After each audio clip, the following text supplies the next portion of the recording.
Hey, Madalena. Can you hear us? Hi. Yes, can you hear me? Yes, loud and clear. Hi, everyone. Welcome to the first Hangout of 2025. My name is João Moreira Pires, and I'm your host for today, along with Madalena over in Porto. Madalena, do you want to tell us all about the ecosystem briefing? Of course. Happy New Year to everyone. I don't know if it's still allowed to say this, but Happy New Year to all of you. So, regarding opportunities on our ecosystem brief, we are kicking off the year today with this Hangout, and we are having a conversation on internationalization. So, basically, we'll be talking about how tech conferences can be a really game changer for startups' expansion strategy. And if you're thinking about growing your business to Brazil, Canada, Spain, France, or Southeast Asia, applications for business abroad are open until March 2nd. Okay, so make sure to apply if you want to join the Portuguese delegations in these countries. More. In other news, we will have a Covilhã Innovation Summit, which is open for registration. So this is an unmissable event for anyone who's passionate about both innovation and entrepreneurship. It will be hosted by Covilhã City Council and Universidade da Beira Interior. So make sure to save the dates. It's on between 12th and 14th of March, and it's free registrations through Eventbrite. Also, I don't know if you've heard, but yesterday at the Startup Ecosystem Awards 2024, organized by the Startup Blink, Portugal proudly received the award of Best Business Environment in Southern Europe. So a round of applause. What? This award was received by Startup Portugal in the name of the Portuguese ecosystem and underscores our country role as the leader in nurturing startups and cultivating an environment that drives entrepreneurship and innovation. So congratulations to all of us that belong to this ecosystem. And last but not least, I don't know if you've heard about SIM Conference. If not, you should. It will be from 8 to 9 of May this year. It will be held in Porto, and it will bring founders and investors together for 2 days for high impact connections. So get your tickets at simconf.com. And we just launched our social media, so make sure to connect on LinkedIn and Instagram, search for Sim Conference, and it will appear, and give us some love and buy the tickets because price will increase soon. So with no further ado, let's start our 36th Hangout. I will start by calling to the stage Francisco Seixas from Weaver, which will be doing our first speech of the day. Thank you very much.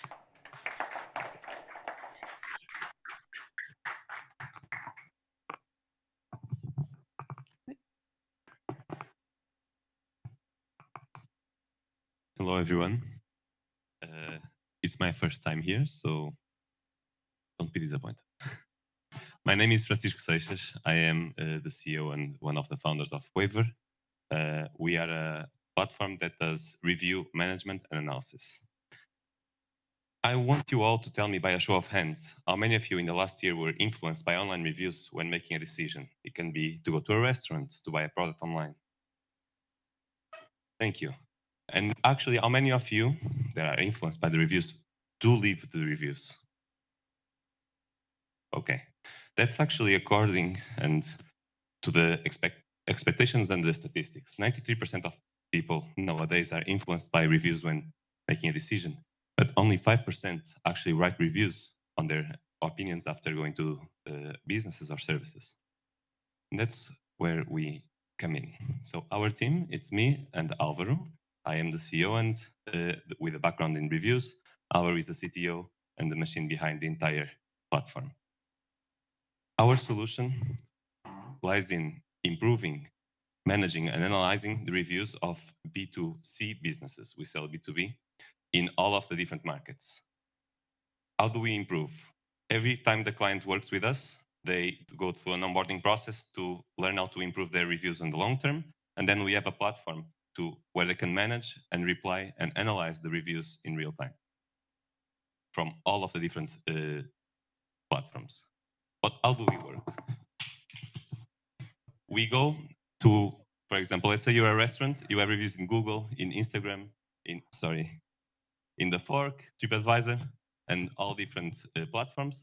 They all go to one single place, and then in that place you can analyze using the power of AI, and also reply to your customers based on your brand image that you can also programmed by our AI. This, in turn, will increase the number of reviews that you get give you actionable insights into what you're doing right and what you're doing wrong, what you need to improve your customer understanding, and also, in the end, it will be an invisible salesman. This is our platform. Right now, this is the main dashboard. Clients can see very quickly how they are doing in terms of reviews. They can also get specific metrics and KPIs that they track based on what their customers are saying. They have their review dashboard where every time you get a new review, you get a notification and you can manage them and reply to them from here. And this is how it would look if you were replying to the review. Right now, we are working with 3 different pricing plans. We charge a subscription fee and per establishment. We have 3 different plans based on the needs of the companies. And for our roadmap, for this first quarter, we just launched the reviews inside feature, and we plan on launching a competitive analysis, internal surveys, and an acquisition feature for also to improve the reviews, the number of reviews that you get. I only have 3 minutes, so let me know if you're ready to start. You can also book a demo if you're interested in learning more.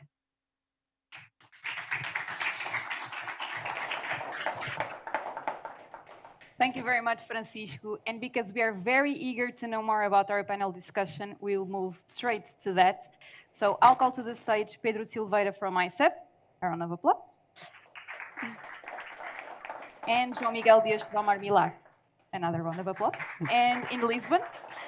So here in Lisbon, please give a round of applause to Martin Velez from Tech Arena.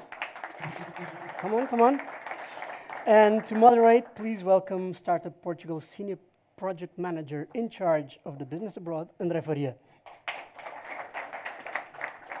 The stage is yours. Thank you very much. I hope you can all hear me. Thank you for the introduction, João, and thank you everyone for being here. As João mentioned, my name is André Faria. I'm part of the Startup Portugal team, and I'm responsible for coordinating the Business Abroad program. It's a program that we started from the beginning of Startup Portugal 2016 with the goal of helping the startups to expand to other geographies and also positioning Portugal outside everywhere in the world and showing our strong ecosystem, attracting not just talent, investment, and business for our startups. So that's why today we will be talking about the internationalization of startups and how our program is working. And for that we have, and I would like to introduce a bit more deeply our panelists. In Porto, we have Pedro Silveira, responsible for startups ecosystem at ICEP. For those of you who don't know, ICEP is a public Portuguese trade and investment agency, which is helping startups to grow, to export, and to internationalize. And they have more than 50 representatives in more than 50 countries around the world. Also in Porto, we have João Miguel Dias, partner at Armilar. Armilar is an early-stage venture capital fund manager that is helping digital startups from inception to exit. They have already backed more than 70 companies since 2000, and they had done 22 exits, 3 IPOs, and 2 unicorns. And here in Lisbon with me, I have Martin Velez, Partnership Manager at Tech Arena. It's Scandinavia's biggest tech and business event with more than 12,000 leaders, founders, investors, and decision makers that will happen on the 20th and 21st of February this year, which actually is going to be the first mission that we are going to have from the Business Abroad program. So thank you very much for having the time to be here. And as you can see by their backgrounds, we're going to have different perspectives on how to look on internationalization. So we're going to have a private entity and how are they helping the startups to do it. We also going to have the perspective of the investors and how are they helping the startups to internationalize, and also the perspective of the tech conferences and how are they influencing the expansion and the internationalization of innovation startups. So let's start with the panel discussion. At the end, we're going to also open the mic for everyone here in Lisbon and in Porto for questions to the panelists. So I would like to start in Porto with Pedro Silveira from ISEB. How are you, Pedro? It's been a while. I hope you're doing fine. I would like to ask you and to bring the topic to start with the conversation. Internationalization, it's not something new. It's something that we have been doing for centuries and for forever. But somehow ISEP also felt the necessity to even open a specific department, which one you are responsible, which is to specifically help startups in the international process. So how or what are the main differences from helping SME internationalizing comparing to a startup? Well, good evening, everybody. And first of all, thank you very much, Startup Portugal, for the invitation, giving me the opportunity to explain to you what ICEP is and what we do to support the internationalization of Portuguese startups. So just to very briefly explain what ICEP does, we do mainly two things. We promote foreign direct investment to Portugal, typically from big companies and big projects. And we support the internationalization of Portuguese companies, regardless of the size of the company.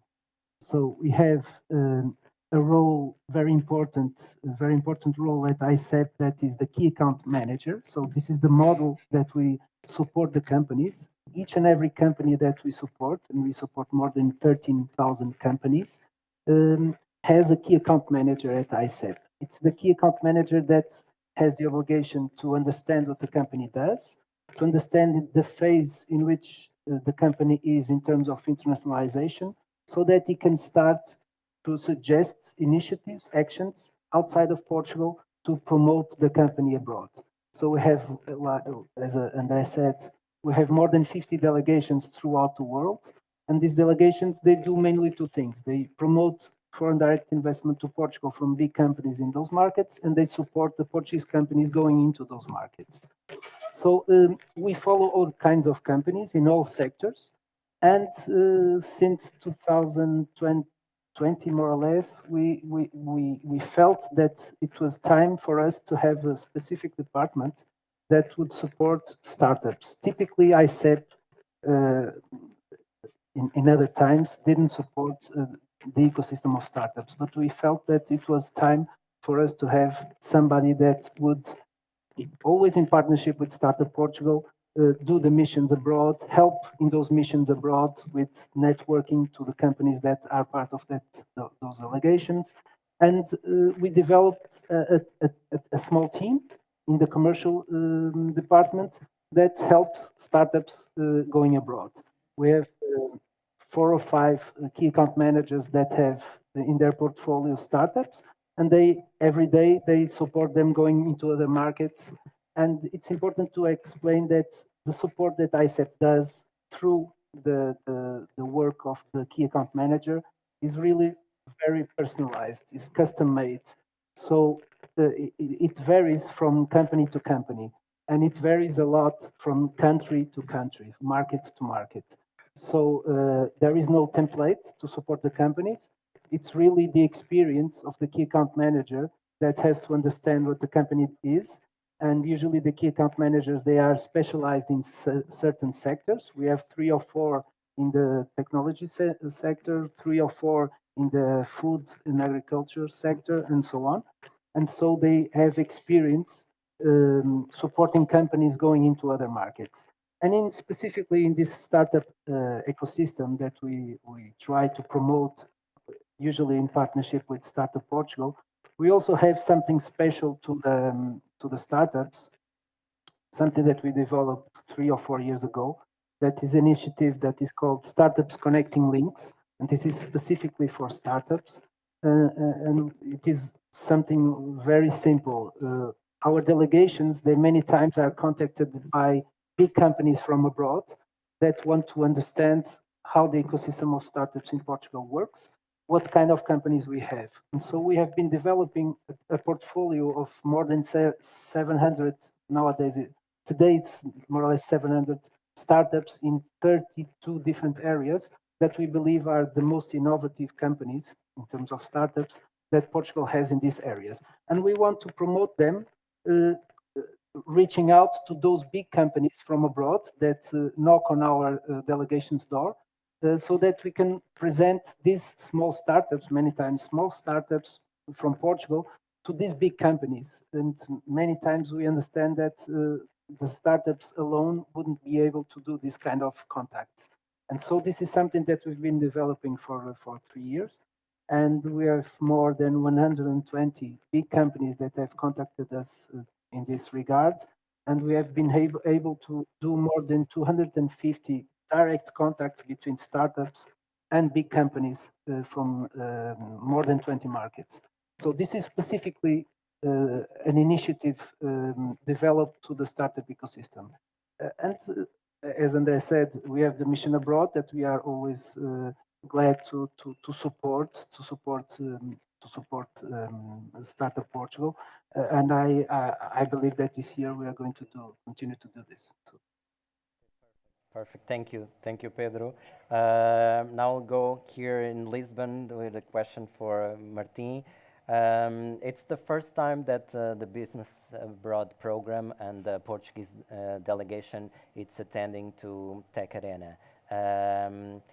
So tell us a little bit about what is Tech Arena, how did it, how it was created, and how it differentiates also from so many tech conferences that we have nowadays. Sure. First of all, thank you very much for the invitation to be here. It's a pleasure to be representing another ecosystem, but in Portugal. Just taking a step back, Tech Arena is more than just a tech conference. It's actually a platform of innovation and entrepreneurship.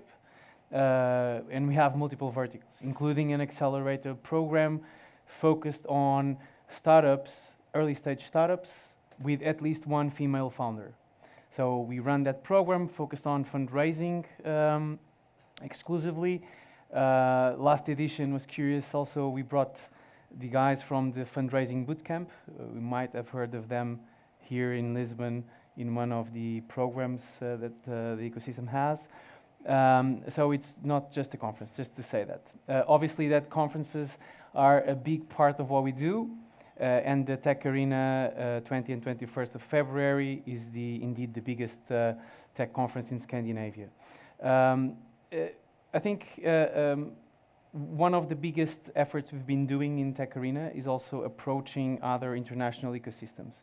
It fits well with what our friend in Porto was telling us about how startups engage with other ecosystems. The parallel with the Portuguese ecosystem is that in Sweden, startups are quite similar to what we have in Portugal. It's a small country, perhaps even smaller than Portugal, but similar. So startups feel the need to go international from day one. So on their agenda, it's not only focusing on the local markets. So tech conferences, they fit on that vertical, on helping startups to go somewhere else, but with a strategy. It helps to know the right individuals, from venture capital to corporates and other startups.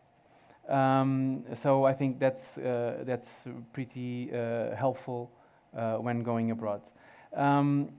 In Stockholm specifically, I think one of the key differentiators is the gap that we cover in between corporates and what they do in their innovation ecosystem and the startup world.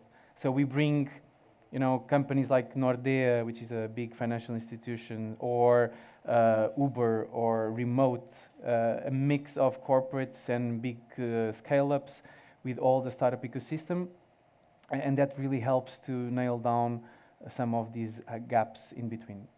Big corporates are also willing to invest, by the way, not only VCs purely.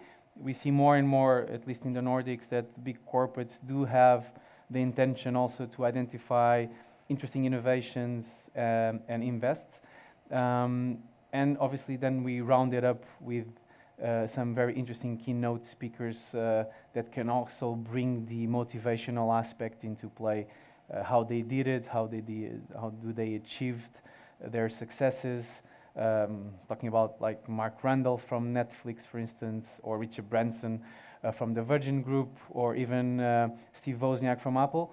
Those are some of the keynotes that we engage with, and they work quite well also to bring their stories into the table.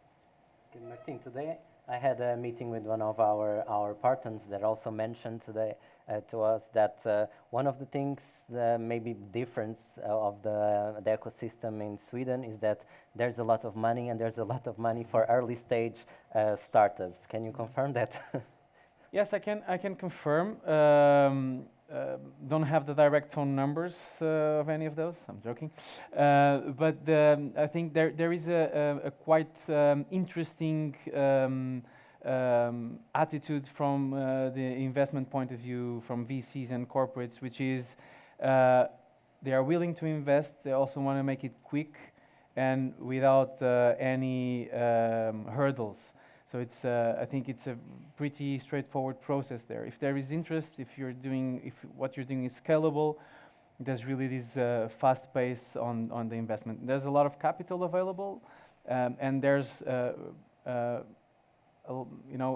big willingness to invest in companies that can transfer innovation from Nordics to the rest of Europe, and even to the US across seas. Okay, perfect. So then let's ask something to the investor in the room, João Miguel Dias. In terms of participating also in these international tech conferences and international business events, what is the importance and what are the goals of Armilar's presence there? Okay. First of all, just a quick thank you note also to Startup Portugal for the invitation. So regarding the question, I think probably Martin has addressed most of the reasons why VC investors go to these tech conferences. But probably I think the easiest way to do it is just to briefly explain. So as you probably know, a typical VC investor, it starts by raising funds from other professional investors. We create or we somehow assemble these funds, which we will be managing, through which we will be investing in startups, being in a partnership for quite some time, after which we will be trying to sell our position on that particular company in a way that we can return some surplus to our initial professional investor.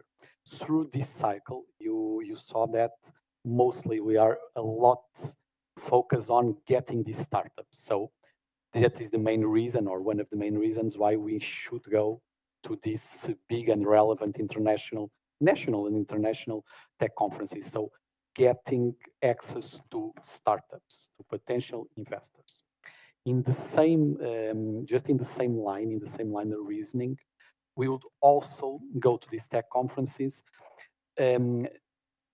particularly to meet and to follow up with other co-investors, because as you know, the venture capital business is traditionally very cooperative, much more than competitive. So several deals are done in partnership, for instance, with Bind, with other members from Investors Portugal network. So we need to have those networks. We need to nurture those networks, particularly abroad. And it's critical to meet those co-investors there. Finally, if you remember the extremes of our process, you have fundraising for ourselves, getting the professional investors, and then doing the exits. So for those cases, in some of these tech conferences, it might be possible to also get some connections on these, what we usually call limited partners, so the investors on our funds, and finally, the enterprises, which might be potential acquirers of these companies. Thank you, João.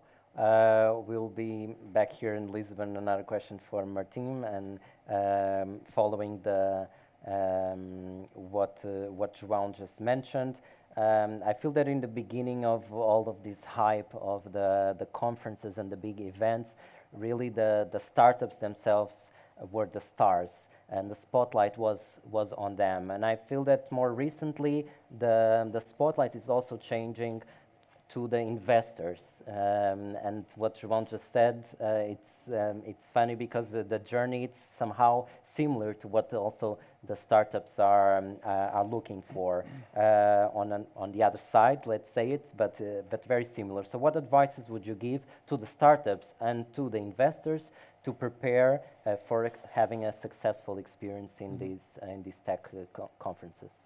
Yeah, I think what João said was very interesting, just to explain kind of the whole process. Indeed, not so simple as it seems sometimes, but also not complex, right? It's a nice equation. I don't think actually that the startups are outside the focus of these tech conferences. I think they're definitely a big part of what's happening within the conferences, being whatever conference it is on this space. They do represent kind of the new product services that are being played out. We also have, by the way, in Tech Arena, what we call Pitch 46. So we do want startups to be on stage pitching their ideas, that they can show off what they are doing to investors that are on site. I think it's good to find ways where investors can meet the right startups within their verticals of, if they are verticalized, obviously, and to showcase those ideas. I think investors are on spotlight most of the times because startups need them to grow their businesses. And as Ron was saying, VCs, they also want to have a nice portfolio and hopefully have a couple of exits at the unicorn level to reward their initial LPs. There's a lot of LPs coming in and also GPs, general partners, to our conference. It's around 2,500 investors all in all. But I think the right strategy for tech conference is actually to find a way to balance out VCs and startups on the other way. Advices to all, regardless if you're a VC or a startup or a corporate, I think is the preparation pre-event, right? Going into the event just, I'm here, what should I do, is not a good strategy. Every event, and we are not different, has an app. You can use the app, you can see who's attending, who's not attending. You can do your business development on your own, try to schedule meetings, understand who's coming, who's not coming, who do you want to meet, what do you want to say. I think that's the most important and relevant aspect of such conferences, to be, so that you have a positive ROI, right? So you are investing your time and money to go to the event.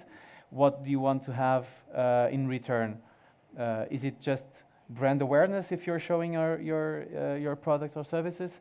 Or do you want to expand? Do you want to gain new customers, or do you want to meet new venture capitalists or investors, etc.?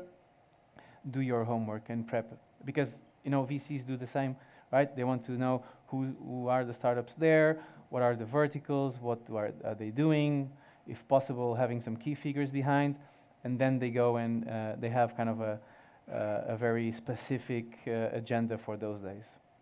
Okay, thank you, Martin. Pedro, back to you.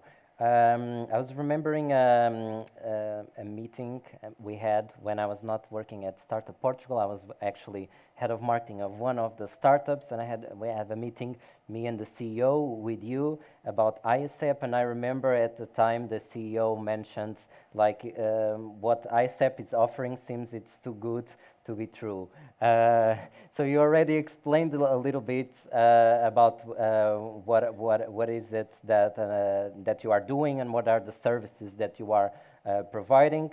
But I feel that you didn't really answer to my first question, which was what are the main differences in the internationalization of a tech startup compared to a traditional export-import manufacturing traditional business? The main difference is, and this is something that I tried to implement at ICEP when I started exploring this area, is the time to respond. So we understood that many of the traditional companies they didn't need such a quick response as the startups need. So whenever a startup needs something from ICEP, we understand that it has to be right away. I think this is the main difference between a traditional company, small and medium company, and a startup, because a startup is starting now and they need to grow fast. And so we understood that, and that's why we have been having some initiatives like the one I told you about, Startups Connecting Links, where we promote direct contact and potential business and potential investment to the startups that we follow at ICEP. And this is something that usually didn't happen with more traditional companies. So the time to respond, the quickness that we have to be ready to support the startups is different from the traditional sectors that we support at ICEP. And this is why, well, we understand that we really need to be fast, to move very fast, and we have the support of our delegations that understand that kind of attitude also. And fortunately, we have been having a lot of success, the startups. And when I came to these events, I think it's important also to mention that my objective is always not only to explain what ICEP does, but it also to try to have more companies in our portfolio. So if we have startups here that have operations in Portugal that need support going abroad, please talk to us, and we'll give a key account manager to follow the company, to support the company, and then we'll talk again so that we understand what you need in those markets that you find that you want to attack, so to speak. So it's always a pleasure to be here and to try to have more clients to ICEP. It's one of my objectives here when I come to these events. So feel free to reach out to us through Startup Portugal or through me, and we'll start working with you. João, we hear very often everywhere here in Portugal that Portugal is too little. So either the startups are thinking, let's just use Portugal as a test bed for our business, but there are also some founders that they say, let's go global right from the beginning. So what would you say is the best strategy for internationalizing, and is it better for to use Portugal as a test bed, or let's just go global right away? It's a very, very good question, Andre, and I think that it's clearly not a binary answer. I'm sure that if I asked some of you, I'm sure that it will be a very different opinion from mine. I think your question touched or touches at least two or three topics. One thing is clearly the mentality to go abroad that founders should have from day one. And I think Portugal or Portuguese founders have that. And I think that grows a little bit in school with the English part, with knowing that we are on the kind of the corner of Europe. So there is that mentality. But I think your question, and for instance, when we compare it to Spain, there's not exactly that mentality there. For many different reasons, but there is not. But I think your question goes further than that, and that's where it becomes very, very tricky, which is, okay, we might have the mentality to go abroad, but the question is, we need to start somewhere. And the question, I think, goes whether Portugal is a good option or not. And this is very tricky to answer. I can provide my opinion, but it's clearly just an opinion.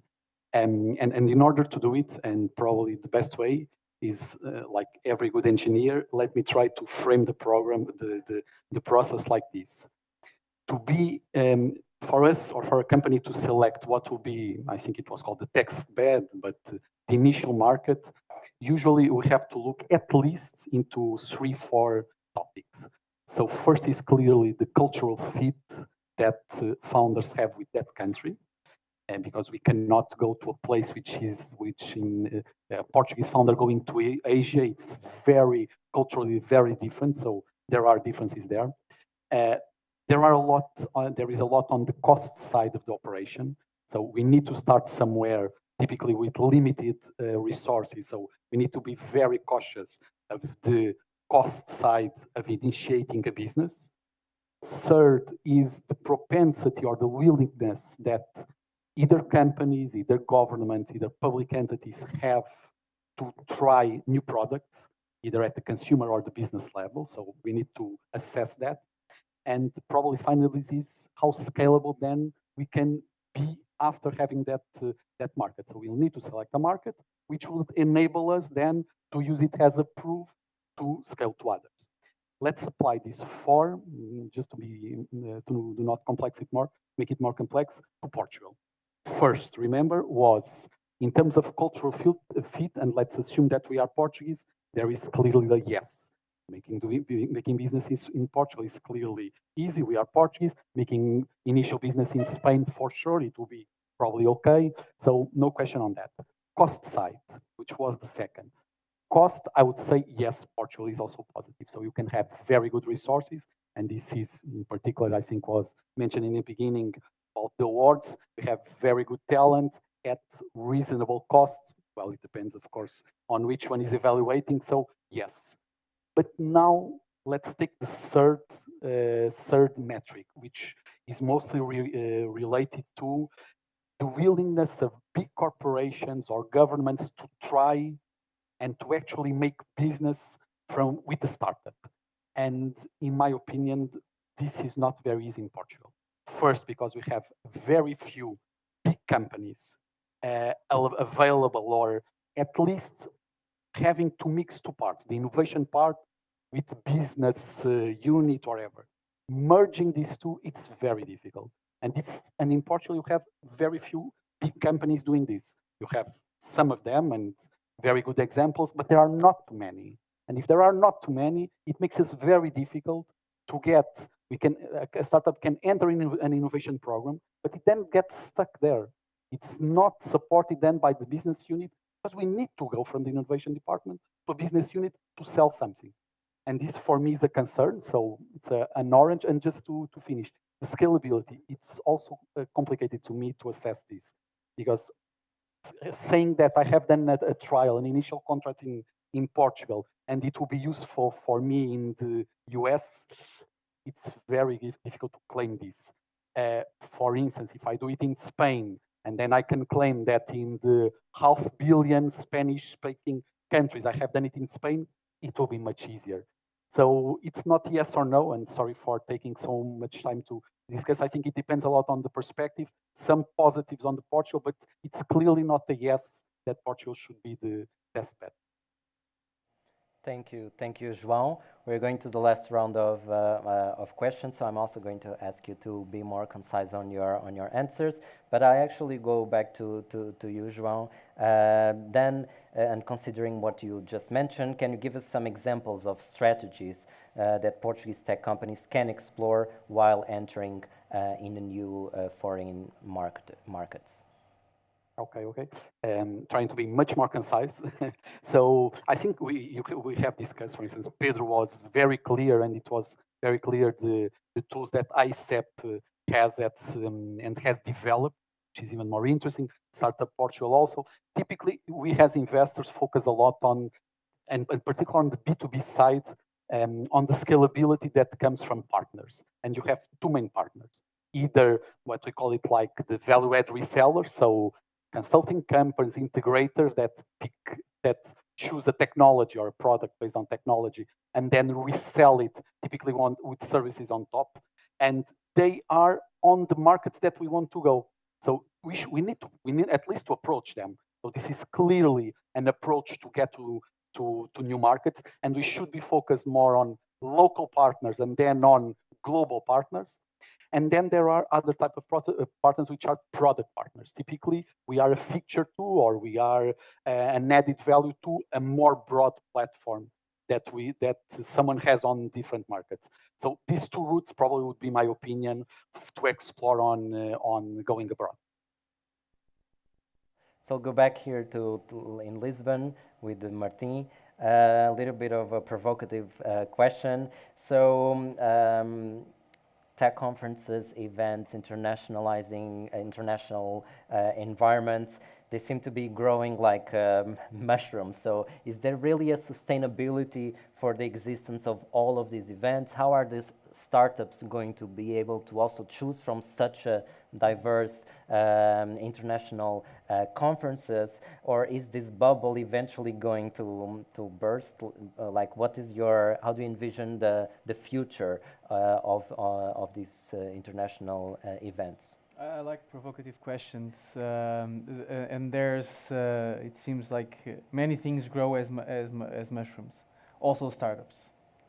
Only the very few ones that prevail are going to be the best ones. The same for tech conferences. Not all going to be there in 10 years. Only the selected ones, the best ones that deliver value, going to be there. I think that's the road, right? There's going to be a lot of conferences coming in and coming out. Only those that really aggregate value are going to stay. And that value is measurable based on the outcomes of the participants. When you have a corporate or a startup that participates with a given objective, achieves the objectives, returns next year, doubling down their investment, as an example, that really creates a feeling that the conference itself is delivering the value and should go on. I think we see many examples of many conferences that expanded their footprint. We have here the example of Web Summit, obviously, already in multiple countries, South Summit. We also ambition that for Tech Arena, doing something outside Sweden in the near future. But I think the secret is always how to get the right mix of participants into these conferences that create this constellation of players that add value to the ecosystem. Remember back initially when I said we are a platform of innovation and entrepreneurship, that's a part of it. So it's this interconnectivity of those players in the ecosystem all together for a couple of days in one place around meaningful topics and with a specific agenda. That's going to be the differentiation factor. If it's just a good to go to because it's sunny and close to the sea, it's not going to be good enough. Okay, I see. Thank you. We're going to go to the last question. So I already asked the audience here in Lisbon and in Porto to start preparing their own. Pedro, what do you think are the biggest challenges that startups will be facing in terms of internationalizing, considering also the more recent political positions about more protective markets and even impacting different opinions in terms of immigration? So how can these current topics also influence the internationalization of startups? Well, I think they can impact, of course, but as I said, of the work that we do with startups, we have to see this market by market. So if a startup or a company is supported by ISET, we always try to do something very quickly, that is to put the startup in contact, direct contact with ICEP in the markets, so that they can understand what kind of requirements, what kind of difficulties, what kind of challenges those markets might have in terms of what you said, and not only that, but in many other aspects, because each market is different, and many times a detail that the company is not seeing will be perhaps doing something very wrong to the business that they want to do there. And the support of ICEP, the experience of ICEP in the markets will help going through those challenges more quickly. So I think, as I said in the beginning, it's important for the companies to be able to have the support of a partner like ICEP, because we have a lot of experience in many markets. Our delegates, they are in the markets for many years, many times, not always, but they gather information, they gather experience in helping companies going to those markets. And they are not only in one area, because they have to support all kinds of companies in all kinds of sectors. So they have experience in lots of areas, and they are the ones that will support the companies in those specific markets according to the specific characteristics of those markets. Pedro, thank you, João. Thank you, Martin. Let's open then now the mic to the audience here in Lisbon and in Porto. We would like to hear it from you. Okay, we have a question here in Lisbon. Hello, everyone. My question is for all three of the speakers. First of all, thank you for your talks. And we talk a lot about how the US is so startup friendly and how they differentiate from the rest of the world. And I would like to ask, why is that so big, that difference? Why are they so different? Is it just because of the size, or do they have something that other countries should implement? Who would like to answer to? I can start. Well, I think it's so. If I got the question right, is why are the US so much ahead in terms of startup ecosystem and this? Okay. Yeah, well, there are a couple of reasons, but mostly, well, you have addressed one. So having a big market is always very positive, right?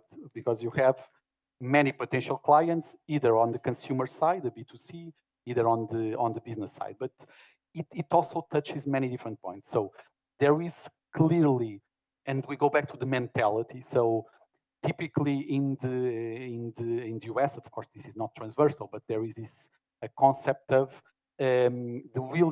so a failure is not seen as a bad thing, usually seen as a stone that has been crossed in the process. So there is this risk-taking attitude, which makes people that have more ideas, more technologies to be more addressable, either by companies, either by investors. So there's clearly a mentality, which I think Europe has been progressing, but it's still very different, and it goes back, of course, to our roots. There is this the cash availability. So of course that you have started an ecosystem several years before in the US. So the typical Sand Hill Road, right? So you have a lot of investors that have began much before ourselves, and they have much more capital to deploy. So startups would find easier capital being there. And finally, and just to finish, even again, remember the process that we mentioned in the beginning of the VCs, the liquidity there. So the ability for startups to be acquired, to partner, it's much greater because there are much more companies with much more cash. So basically, I would reply like this. Well, do we have questions in Porto?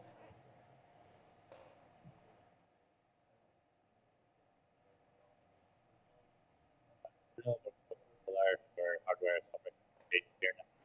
We moved here 2 years ago. My question is a bit more relevant. operations are mostly spread across Iberia. So we operate quite across the globe. And now we're at the phase where we're facing some of these troubles of managing a team across all these countries. And then there's all the bureaucracy regulations that Portugal also has that we've been dealing with since we moved here. Do you guys have any advice or any insights you could share of how some companies in your portfolio maybe are interacting with these issues? And maybe ICEP, if you guys have any operations in Africa, what your experiences are to help out as well. Well, ICEP, we have some delegations in Africa, not in Nigeria, not in Haiti, and the other one was China. We have 3 delegations. So again, if you come to us, we'll discuss this with the delegations. Many times ICEP doesn't have a delegation in certain markets, but we have a delegation in that region that covers that market. So many times we cover markets that we're not present, physically present with the delegation. But as I said, please come to us. You speak with the key account manager, and then see what kind of necessity you have in those markets. If we are not present directly, in theory, the embassy of Portugal or the consulate should also help. So it's up to you to talk to us, and we'll see what you can do, even if you're not there present physically in the market. We have another. Okay. No, please. I would, but I don't need to, because I'm not sure if I can add too much. The question is a little bit broad.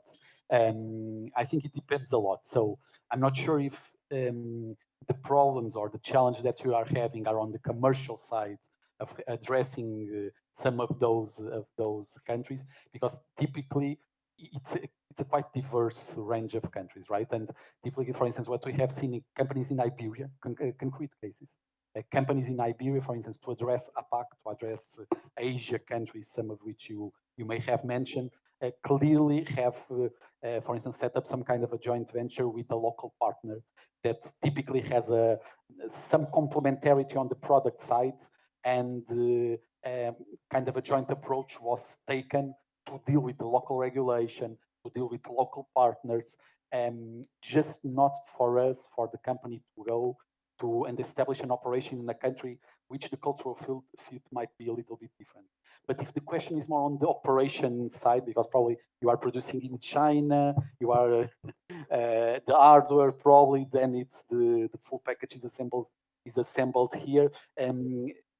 Well, it needs to be it needs to be addressed on a very specific way. What we usually have been seeing is it's very difficult, for instance, manufacturing or assembling hardware in Portugal. You can do it, but it's clearly, of course, not cost competitive to probably what you are addressing. But the assembly part, meaning having the hardware here and then doing even the middleware development, right? So software for the hardware, you can do it here. So and that may solve some part of the operation, but it's something I'm sorry not to be helping too much. Here in Lisbon, if it's possible. Yeah. Do you hear me? Yeah. Yes. So hello everyone, and thank you again for your interventions. I have a question for the ICEP especially. I was wondering, for companies who want to go international, what are the criteria for ICEP to onboard those companies, and also under what terms is ICEP assisting those companies? Thank you.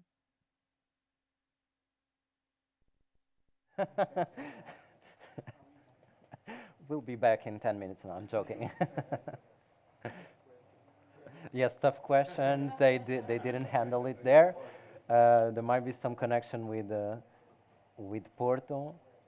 I would really prefer ICEP to answer to the question. Meanwhile, if there, okay, we are back. Pedro, were you able to hear the question? No, I didn't hear it quite well. If you can repeat. The question is about being more like specific and how, if a startup wants the help of ISEP, if there are any costs associated, or how are the terms of collaborating between the startups and ISEP? Okay, no costs. Only startups, but companies, and what are the criteria But for companies ISEP? overall, about the criteria that you select the Okay. startups or the business that you are working with. The requirements for us to start supporting a company are very easy and very simple. The company has to be legally created in Portugal.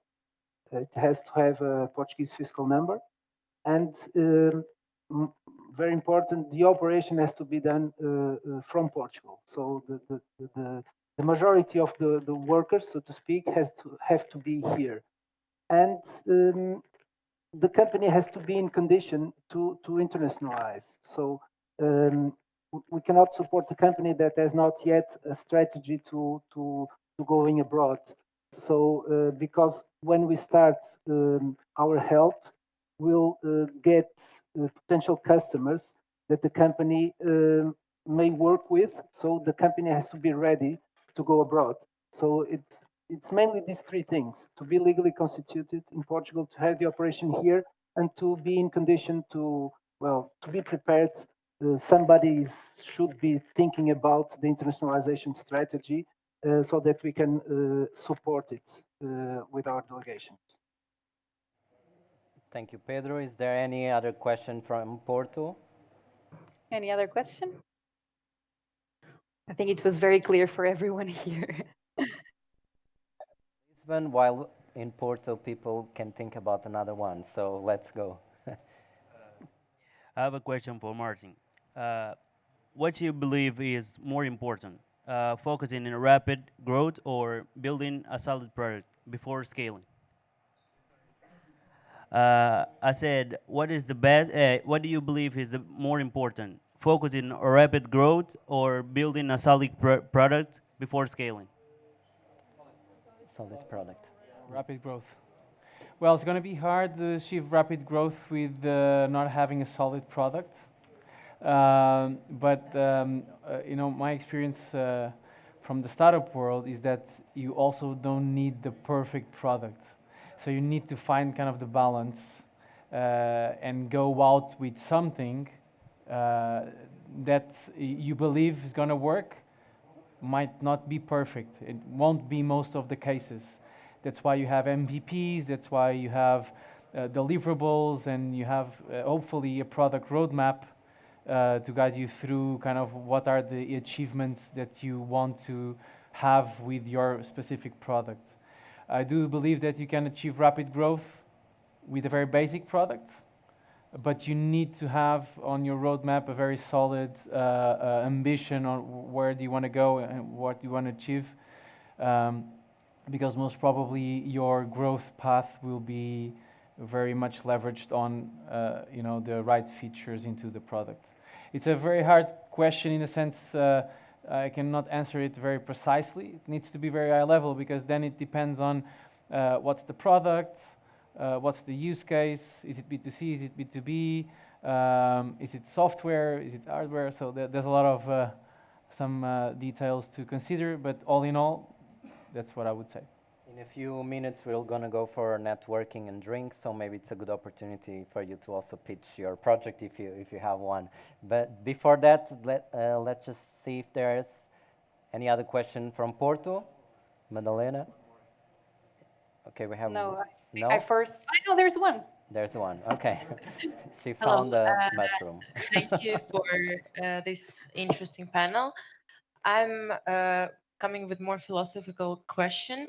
I'm not local, but I'm in touch with a lot of entrepreneurs, students, and I see that people are very challenging, like young entrepreneurs, to find motivation and like believe that actually they can do startups here in Portugal. So I'm asking you, what do you think? What is lacking to put this belief and motivation in young entrepreneurs, in young startuppers, actually like Portuguese ones, just that, okay, actually it's real.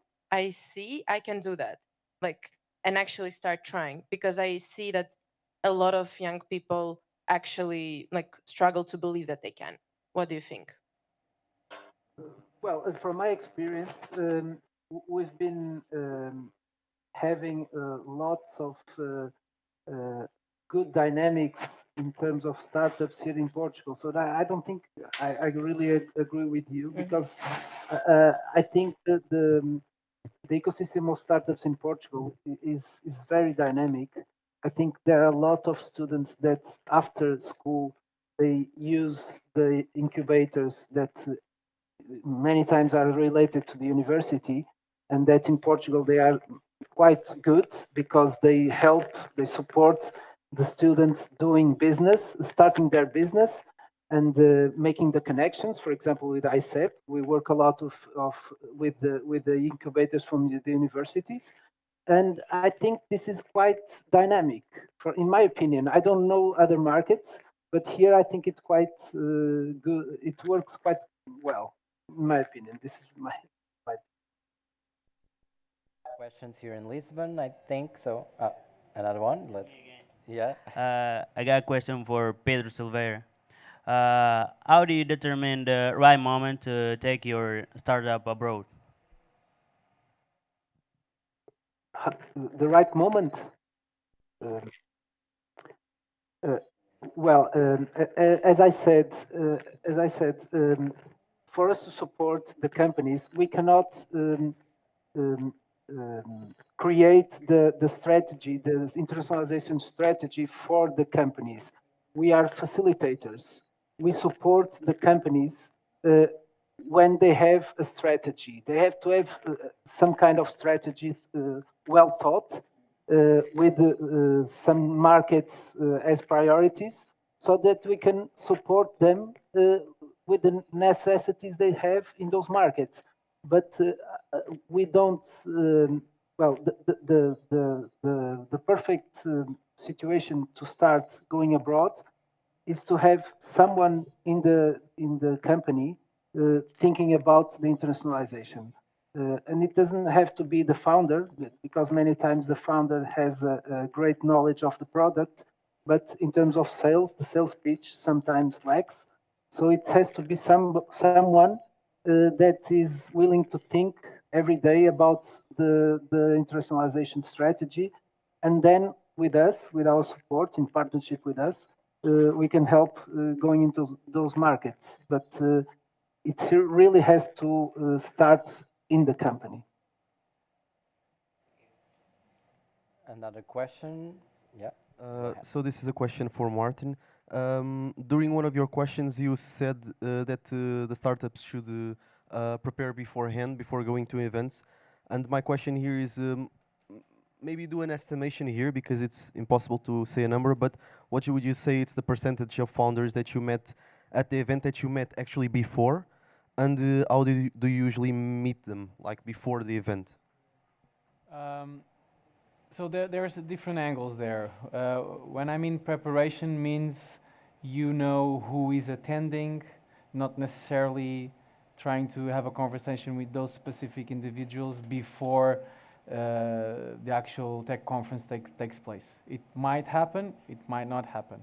What I was saying is more, you know who's going to be there. You can leverage the platforms to book meetings in advance, to prepare and have those conversations then on site, and leverage the days of the conferences to do so. If you can schedule meetings with those people before and have like pre-conversations, I think that would work. I just doubt that it's possible all the time. Agenda constraints, etc. And the fact that people are going to these conferences, they're also more willing to meet other people during those days, right? They are there also with that objective. So don't have a precise percentage to give you, but what I will say is that every time I speak with a corporate or a startup that is successful, meaning the investment that they did in a conference was positive, is because they dedicated at least a few hours, to say the least, to prepare to go to such an event. and to really identify who are the right people to speak with and really try to get them to a face-to-face conversation. Do we have any more questions there in Porto? Yeah, we have one.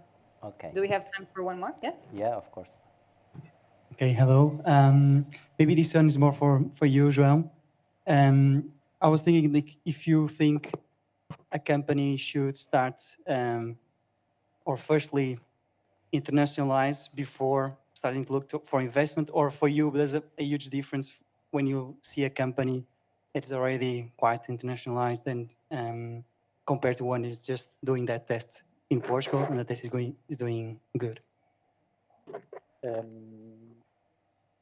I think it's more on the startup side than on our side on the evaluation. So if I got the question right, so and it also depends on the stage. So let's I'm not sure if and I can ask, it's more on the very early stage that you are still early stage, not later. Okay, because the answer probably would be different. I think the most important is you need, and I think it was Martin that mentioned, you need to get, as you know, the typical is you have, well, you want to address a particular market, but you have a technology, you need to convert it typically into a prototype, and the prototype would later result in a product. You need to get the product, the prototype ready. Once you get the prototype ready, then you will go to the market. As I tried to explain in that question from Andre, I'm not sure the first market should be Portugal. It depends a lot on the specific area that you are focusing on. So if you find several 10, 20, 30 companies that you can approach here that has the idea of they are willing to listen to you, but more than that, you can discuss the business side, the value proposition. It's not just I want to meet new technologies. No, you need to find a way to get it. And my argument is that it might not be easy to you. So my evaluation of the startup is that you might be losing time trying to get the initial client in Portugal, and an investor would be evaluating that, and probably you would be downgraded, right? In comparison to going to a new market on which it might be easier for you than to get that initial client and probably scale it from there. Just let me add something which is important. Usually what happens is that if you want to aim the enterprise segment, since it's very difficult, typically what happens is that you might be forced to go to the more SME market, which might not be the best approach, because typically at first you need a very kind of something that is a client that is very demanding, because it will push you right from the beginning. It's kind of probably contradictory, but it's very good that some of your initial clients are very demanding, because it will set the bar and it will be much easier to get to the others. If you downgrade it immediately, it will be difficult for you because you reply to less features, and then it will be difficult to move. Sorry. Okay, so I think it's time for the networking part. So Pedro, thank you very much. João and Martin, thank you for your collaboration and for being here with us. Thank you for the audience also for all of the questions. Again, as Madalena mentioned in the beginning, the applications are for the Business Abroad program are still open until the 2nd of March, so you can check all of that in startupportugal.com and check all the conferences that we have planned for this year. And enjoy the networking. João, I think you're still gonna. Okay, perfect. So yeah, thank you very much for the three of you, and thank you for the panel. Thank you. Yeah.